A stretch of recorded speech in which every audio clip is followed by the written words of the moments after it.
Hi there, welcome to today's episode.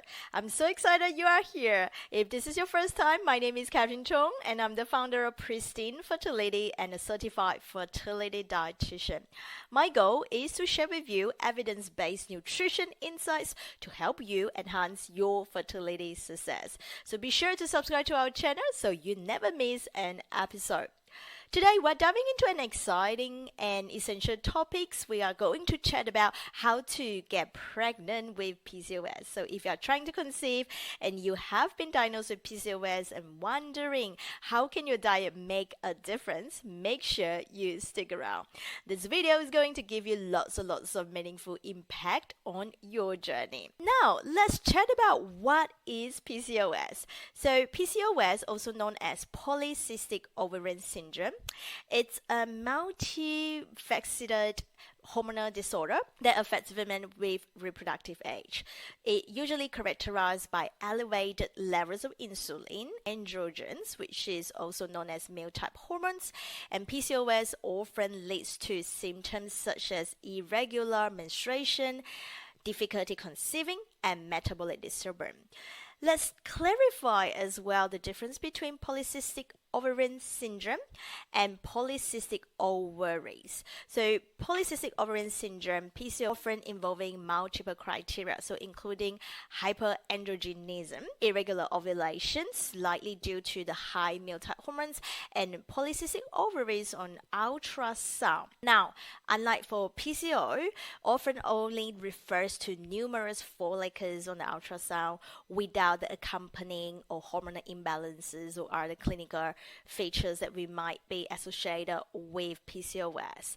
And understanding this distinction is vital because effective management and treatment really can help to improve the PCOS or PCOS symptom. Now, let's talk about the diagnosis. The latest guidelines, which was published internationally, highlight the diagnosis of PCOS require two of the following, which involve irregular ovulation, clinical or biochemical feature of hyperandrogenism, or polycystic morphology that are shown in ultrasound. Like I say, this is really crucial because by understanding the right diagnosis and treatment plan, PCOS is often can be improved and managed by really targeted dietary and lifestyle strategies. Now, in terms of fertility, let's chat about how PCOS can impact fertility. So PCOS can impact ovulation due to the elevated male-type hormone and insulin resistance. And this result in small ovarian follicles don't actually mature into dominant eggs, right?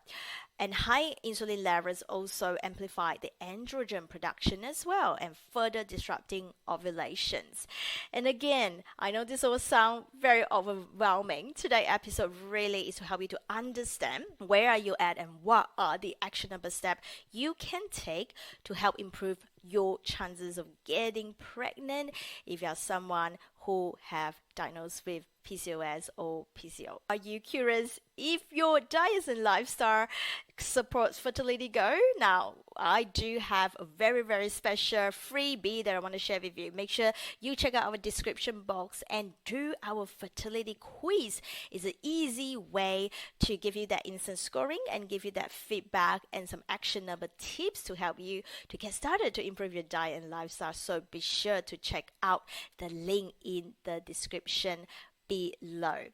Now, as I said, today we are going to chat about different action steps to help you if you're someone who have PCOS and having trouble to get pregnant. So I'm going to share with you the 3 tips you can do to help improve your chances. Number 1, as I share, women with PCOS often struggle with insulin resistance, and a meta-analysis found that by trying to reduce the calorie intake as well as reduce your carbs intake, again, not asking you to, overly restrict all the carbs. All we do is just by lowering the carbs intake, usually less than about 50% of your total intake, have shown that it can help significantly decrease insulin resistant, meaning that there's improvement with your insulin sensitivity. And this improvement will even more pronounced in women who suffer from insulin resistance, and highlighting the role of carbohydrate reductions in managing PCOS symptoms as well as helping you to improve fertility outcome. Now, additionally, I also want to emphasize that maintaining or choosing a low GI, which is known as glycemic index diet, remains as a fundamental part of your diet in managing PCOS. The reason why is because they help to stabilize your blood sugar level and reduce insulin spike, right? Which is critical for improving ovulations at the same time and your menstrual regularity. And study demonstrate that low GI diets significantly enhance ovulation rates and menstrual cycle in women with PCOS. So here are some action steps for you. So number one, maybe you want to think about to reduce your carbohydrate consumptions and really prioritizing on nutrient-dense unprocessed low GI carbohydrate to stabilize your blood sugar levels and maintaining a good energy. And also, number two, opt for whole grains like quinoa, farros or raw oat, and really balance your meal with lean proteins and healthy fats in each meal to help to promote satiety, reduce sugar spikes, as well as supporting your hormonal health. And of course, lastly, don't forget to also implement the different diet strategies gradually, preferably under the guidance of a fertility dietitian like myself, to ensure that while you're trying to conceive, your diet remains nutritionally adequate, right? While we are targeting PCOS related symptoms. Now, moving on next, gut microbiota also plays a vital role in hormone regulations and metabolic health. Recent research underscored the essential role of gut microbiome in the pathogenesis of PCOS. So gut microbiome significantly influences lipid, glucose, and steroid hormone metabolism while regulating insulin synthesis and secretion. And this mechanism really directly impact your androgen level, which is the male-type hormones, your follicle development, and critical metabolic and reproductive health factors. So for individuals with PCOS trying to conceive like yourself, focusing on gut health can also address underlying metabolic dysfunction and hence may be helpful to improve your fertility outcome. So to improve gut microbiota or microbiome diversity, make sure to incorporate probiotics-rich foods such as yogurt, kefir, fermented vegetable. You also want to think about increasing your intake of prebiotic-rich food like asparagus, onions, garlic, and barley to support healthy gut bacteria and improve hormonal balance. Now, lastly, you may want to also consider inositol supplementation under the guidance of a fertility dietitian. So, inositol supplementation, particularly in the 40:1 ratio of Myo-inositol, has been extensively studied for its positive impact on PCOS. And this includes improved insulin sensitivity, enhanced ovulations and menstrual regularity, and lastly, support hormonal balance.